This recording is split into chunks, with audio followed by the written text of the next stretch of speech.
Je veux vous raconter une histoire étrange qui m'est arrivée. Cela peut sembler bizarre, mais je jure que c'est vrai. Tout a commencé quand j'ai emménagé dans un nouvel appartement l'année dernière. C'était un endroit confortable, rien de spécial, juste ce qu'il me fallait. L'ancien locataire avait laissé quelques affaires, y compris un vieux miroir. C'était un grand miroir de pleine longueur, avec un cadre en bois. Le cadre avait des sculptures dessus, un peu complexes et démodées. Je trouvais qu'il avait l'air cool, alors j'ai décidé de le garder. Au début, tout était normal. J'ai accroché le miroir au mur dans ma chambre.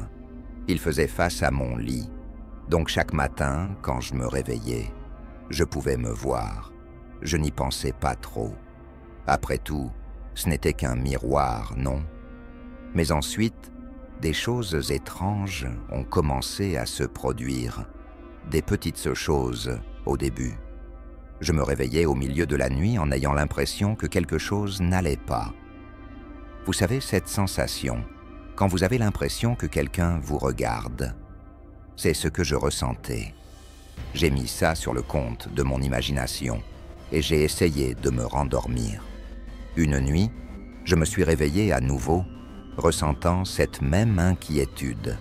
J'ai regardé le miroir et pendant une fraction de seconde, j'ai cru voir quelque chose bouger dedans.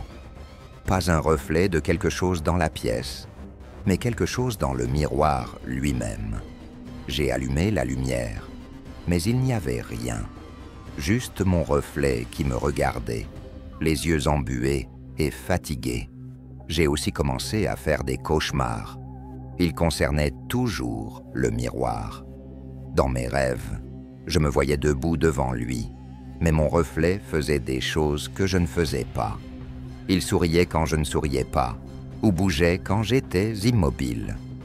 Une fois, il a même tendu la main pour me toucher, et je me suis réveillé en sueur froide. J'ai essayé de l'ignorer, vraiment.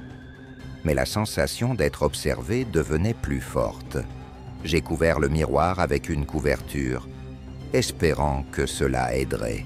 Ça n'a pas marché. Les cauchemars continuaient, et j'avais toujours l'impression que quelque chose n'allait pas. Une nuit, j'ai décidé que ça suffisait. J'allais me débarrasser du miroir, je l'ai décroché et l'ai mis dans le couloir, prévoyant de le jeter le lendemain. Mais cette nuit-là, j'ai entendu un bruit. C'était un son doux, presque un murmure. Je me suis levé et j'ai suivi le bruit jusqu'au couloir. Le miroir était là, appuyé contre le mur, et le murmure venait de lui. Je ne pouvais pas distinguer les mots, mais cela ressemblait à ma voix. J'étais effrayé, mais je me suis dit que c'était juste mon esprit qui me jouait des tours. Le lendemain, j'ai emmené le miroir à la décharge. Je pensais que ce serait la fin, mais en rentrant à mon appartement, la sensation de malaise était toujours là. Pire encore. C'était comme si le miroir était toujours là, même si je savais qu'il ne l'était pas. Quelques nuits plus tard, je me suis réveillé pour trouver le miroir de retour dans ma chambre, accroché au mur comme s'il n'était jamais parti. Mon cœur s'est presque arrêté.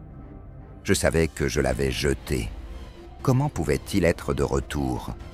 J'ai essayé de le toucher, mais ma main l'a traversé, comme s'il n'était pas vraiment là. J'ai reculé, terrifié. J'ai appelé un ami et lui ai tout raconté. Il pensait que je plaisantais au début, mais quand il a vu à quel point j'étais effrayé, il m'a cru. Il est venu et nous avons tous les deux observé le miroir. Rien ne s'est passé pendant qu'il était là. Il a suggéré que j'étais peut-être juste stressé et que j'imaginais des choses. Après son départ, j'ai essayé de me calmer. Mais cette nuit-là, j'ai fait le pire cauchemar de tous. Dans ce rêve, mon reflet est sorti du miroir et s'est tenu à côté de mon lit. Il m'a regardé et a souri, mais ce n'était pas un sourire amical.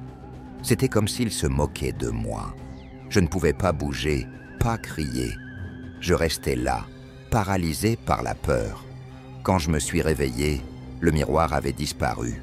Juste comme ça, il s'était évaporé. Je ne savais plus quoi penser. Était-ce juste un mauvais rêve? Devenais-je fou? J'ai déménagé de cet appartement quelques semaines plus tard. Je ne pouvais plus y rester. La sensation d'être observé était trop forte. Je ne sais toujours pas ce qui s'est passé avec ce miroir. Parfois, je me demande si tout ça n'était que dans ma tête. Mais ensuite, je me rappelle à quel point cela semblait réel. Et je ne peux pas m'empêcher d'avoir peur. Je n'en ai jamais parlé à personne d'autre, parce que je ne veux pas qu'on pense que je suis fou.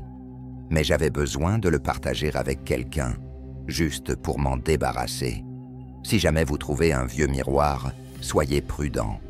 On ne sait jamais ce qui pourrait vous regarder en retour.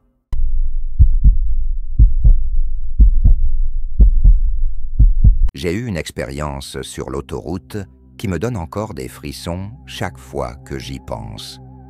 Tout a commencé un soir, lorsque je rentrais chez moi, après avoir rendu visite à mes parents.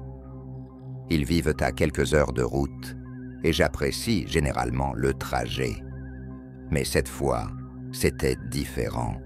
J'ai quitté la maison de mes parents vers 18 heures. Le soleil se couchait et le ciel prenait des couleurs magnifiques. J'étais de bonne humeur, chantant en même temps que la radio.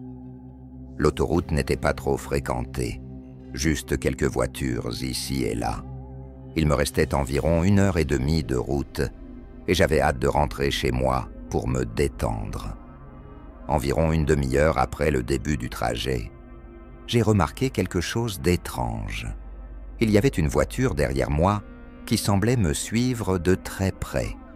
Je n'y ai pas trop pensé au début, peut-être qu'ils étaient pressés. Mais après quelques kilomètres, cela a commencé à me paraître bizarre. Chaque fois que je changeais de voie, ils faisaient de même. Si j'accélérais, ils accéléraient. Si je ralentissais, ils ralentissaient. C'était comme s'ils imitaient chacun de mes mouvements. J'ai commencé à me sentir un peu mal à l'aise. Je me suis dit que c'était juste une coïncidence. Mais je ne pouvais pas me débarrasser de l'impression que quelque chose n'allait pas. J'ai décidé de faire un test. Je suis passé sur la voie lente, puis je suis rapidement retourné sur la voie rapide. Et bien sûr, la voiture a fait la même chose. Elle me suivait définitivement. Maintenant, j'étais vraiment effrayé. J'ai pensé à m'arrêter, mais après quoi? Confronter le conducteur? Cela ne semblait pas être une bonne idée. J'ai continué à conduire, espérant que la voiture finirait par s'éloigner ou me dépasser. Mais ce n'était pas le cas. Elle continuait de me suivre. Puis, j'ai vu une aire de repos plus loin. J'ai décidé de m'y arrêter pour voir si la voiture continuerait sa route. J'ai mis mon clignotant et j'ai quitté l'autoroute. La voiture m'a suivi. Mon cœur battait la chamade. Je me suis garé près de l'entrée de l'aire de repos et j'ai regardé la voiture passer lentement devant moi, faire demi-tour et se garer à quelques places de là. Je suis resté dans ma voiture, essayant de décider quoi faire. Je pouvais maintenant voir le conducteur. C'était un homme, peut-être dans la quarantaine. Il était assis dans sa voiture, me fixant. J'ai essayé de faire comme si je n'avais pas peur. Je suis sorti de ma voiture, suis allé dans l'aire de repos et me suis dirigé directement vers les toilettes. Je me suis dit que je pouvais rester là un moment et qu'il finirait peut-être par s'ennuyer et partir. J'ai passé environ 10 minutes dans les toilettes, essayant de me calmer. Quand je suis sorti, j'ai regardé autour de moi pour voir si l'homme était toujours là. Sa voiture était toujours sur le parking, mais je ne le voyais pas. J'ai marché rapidement jusqu'à ma voiture. Je suis monté et j'ai verrouillé les portes. J'ai décidé d'appeler un ami pour lui dire ce qui se passait. Il m'a dit de retourner sur l'autoroute et de me diriger directement vers le commissariat le plus proche. Pendant que je parlais à mon ami, j'ai vu l'homme sortir de l'aire de repos. Il se dirigeait vers ma voiture. J'ai paniqué, démarré le moteur et je suis parti de là aussi vite que possible. Je suis retourné sur l'autoroute, roulant aussi vite que je pouvais, vérifiant constamment mes rétroviseurs. La voiture de l'homme était juste derrière moi. J'étais terrifié. Mon ami était toujours au téléphone, essayant de me calmer et me donnant des indications pour aller au commissariat le plus proche. J'ai conduit pendant ce qui m'a semblé une éternité, le cœur battant, les paumes moites. La voiture de l'homme est restée derrière moi tout le temps. Enfin, j'ai vu la sortie pour le commissariat. J'ai pris la sortie et je me suis dirigé directement vers le commissariat. Me garant juste devant le bâtiment, j'ai couru à l'intérieur, criant à l'aide. Les policiers ont été formidables. Ils m'ont calmé et sont sortis pour vérifier la situation. Il s'est avéré que l'homme m'avait suivi jusqu'au commissariat, mais il est parti en voyant où j'allais. La police a pris ma déposation et a dit qu'ils allèrent le surveiller. Ils ont même proposé qu'un officier me suive un moment pour s'assurer que je rentre chez moi en toute sécurité. Toute cette expérience m'a laissé secoué. J'y pense encore chaque fois que je conduis seul, surtout la nuit. Je n'ai jamais su qui était cet homme, ni pourquoi il me suivait. Et c'est ce qui me fait le plus peur, l'incertitude. Je garde mes portes verrouillées et mon téléphone à portée de main chaque fois que je suis sur la route maintenant. On ne sait jamais ce qui peut arriver. J'ai partagé cette histoire avec quelques amis et chaque fois que je le fais, j'ai des frissons. Cela m'a rendue plus prudente, plus consciente de mon environnement. J'espère que rien de tel ne se reproduira, mais si cela arrive, au moins maintenant je sais quoi faire. L'autoroute peut sembler un endroit sûr, mais on ne sait jamais ce qui peut se cacher juste au coin de la rue.